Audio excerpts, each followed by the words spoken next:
Very, very good evening to all you beautiful subscribers out there, and welcome back to the channel. So I'm on my fourth night and my fourth Christmas hat. Yeah, it's it took a bit of imagination for this. I had a hat in my bag, this cap, and I've taken 50% of the balls off our Christmas tree because it's only about that big. So the Christmas tree, no, it's not really. I stole a few balls off the Christmas tree and I stitched them on. Used a bit of imagination, and I've come up with a self-made, well, the Christmas hat. So that's my fourth one. We're getting there, and I'm on my fourth night, and I've only got one more to go. So I'm going to take this off because my head is sweating. And it's great to be back on my, like I say, on my fourth shift. One more to go. So thank you guys for still subscribing. I really appreciate it. I really do. And to all you newcomers to the channel, thank you for subscribing and enjoying the content. So the question of the night is, what do you miss most about being a child? Now, if you're like me, bloody old, then you got to think all the way back, and I'm talking pre-teens. When you were growing up, you're playing football, going out and to the nearest pond and getting tadpoles and stuff like that, and sticklebacks, and going fishing. You're out there adventuring. You were, there was no boundaries. You were fun. You were not restricted. You had an imagination. You were creative. There was a lot of things, a lot of traits you had when you were a child that you don't have now that you're an adult. So my question of the night is, what do you miss most about being a child? That's the question of the night. But please drop us a comment in the remarks. I'd really appreciate it. I really would. Just to see what you miss most about being a child. And like I said before, Christmas is all for children. It is all for the kids. And I mentioned the Sarah Sharif incident on my previous video, and their scumbag parents that should literally should burn in hell, as far as I'm concerned. And I caught a snippet on the news that piece of shit, some 18-year-old that killed those 4 innocent girls up in Southport, pleaded not guilty. I mean, this is going to be a long drawn out trial, as far as I'm concerned, because it's going to get to trial, and it's going to get a lot of media coverage. There's going to be a lot of anger. There's going to be a lot of frustration, especially from the parents of those poor children and the relatives of those poor children up in Southport. And the worst thing about it is they did it from a video link from the jail, and and I think I personally myself, the only reason that they did that is because if everybody knows that he's going to be in transport, he's going to be in transit. I think something is bad is going to happen. So somebody's either going to try and kill him, somebody's going to either try and grab hold of him, somebody's going to do something very nasty. But it's going to happen. It's going to happen later on. Obviously, when he goes to trial, he'll obviously get to Old Bailey, and I think that's when things are really going to kick off. Personally, myself, I think that's what will happen. I think there's going to be massive security when it happens, so that nobody can get near him. They'll give him as much protection as he wants. Personally, myself, I think they should just put him in a room with all the relatives with a baseball bat and just let them finish it. Yeah, it's absolutely disgusting. It really is. But that's my opinion. Right, so what else is going off in the world? I'll come away from that because that's not happened yet. When it does, I don't think it's going to look very good for the country, to be honest. I think things might just blow up, but I'll leave that. Sporting world, obviously we've got the Ryder Cup 2025 coming up, and it's been confirmed that the Americans are going to get paid.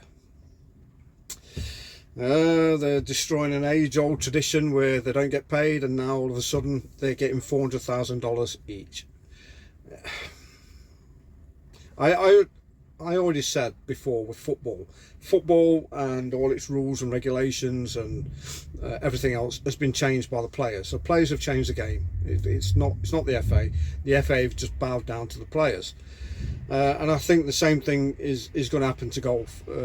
It's sort of going down that way. Players are bitching and moaning all about money, and they're getting their own way. And there's only one person to blame for that, and that was the American player Cantler back in on the last Ryder Cup in Italy, when he refused to wear the team cap because he wasn't getting paid by sponsors for wearing his cap.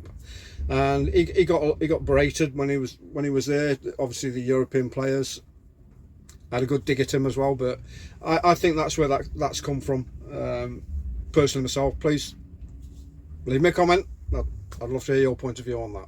So what else is going on?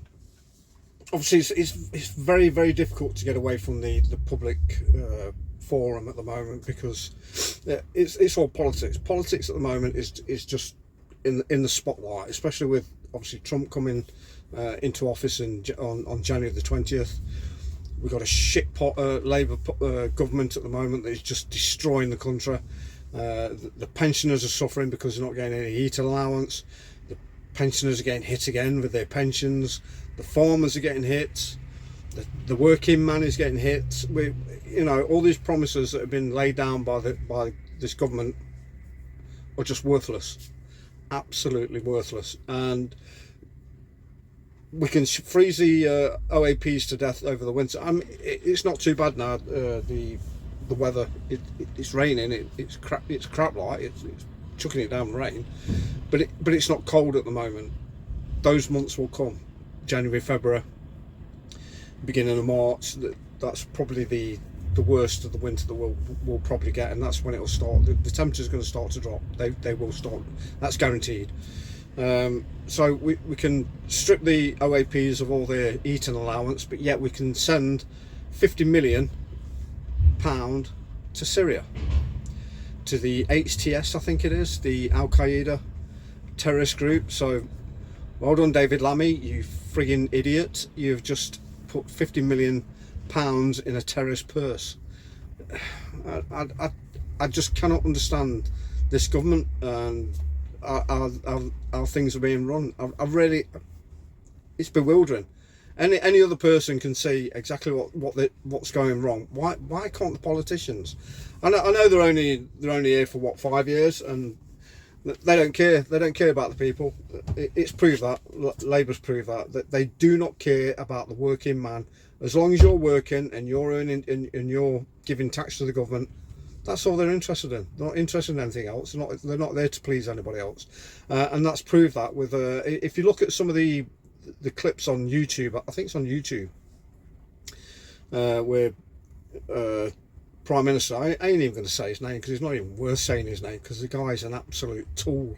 He's getting in a police car and he's been berated by the crowd, and it wasn't a big crowd, but I think in the future I think that's how it's going to be. Is going to need a lot of protection, because the people aren't happy. The people are down, and he's not doing anything to lift anybody up. They're doing absolutely nothing to brighten our world. It's all dull. It's all grey. It's all black. Like I say, it's that big black hole, and we're going to find it impossible to get out. And I had heard that 2027, which is another 2 and a bit years away, Reform might have a shot at the title, might have a shot at the at governing the country.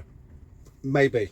Even Elon Musk is getting involved with British politics. He's in talks with Nigel Farage at the moment, and he's going to do an amazing job in America, gutting out democracy with Vivek Ramaswamy.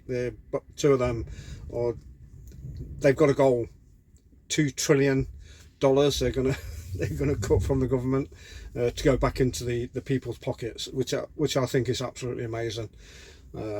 Shame that can't be done in this country. I'm sure it can. We just need the right people to do it, and I think reform is the way to go. I really do. So what else is going off? There's a lot of other things going off at the moment, but I've got to get up to Sainsbury's in Stoke I've got to be there for 11 o'clock. I ain't going to get there till about 11:30, so I've got to get there, get loaded with pallets, and go over to Stoke Premier Food, pick up a trailer there, come back, and then I've got a second run. But I'm not going to let it get me down, because I've only got one more night to do, so I'm not bothered. So right, that is it for me. I'm going to leave it there. Drive safe, look after yourself. Please look after yourself when you're out there, because there's lunatics out there, because that frigging idiot that took a load of laughing gas with three of his mates, killed 3 of his mates, drove 100 mile an hour in a 30 mile an hour zone and totally wrecked his car. He was the only one that survived, the driver, and the other 3 lost their lives. He got 8 years. So please watch out for lunatics like that. They're everywhere. They are literally everywhere. Please like, subscribe, drop me a comment. Please drop me a comment on anything that I've covered tonight. I'd really appreciate it, and I'll see you for my 5th and final shift tomorrow with another hat. Wait and see what it's like. Cheers, guys.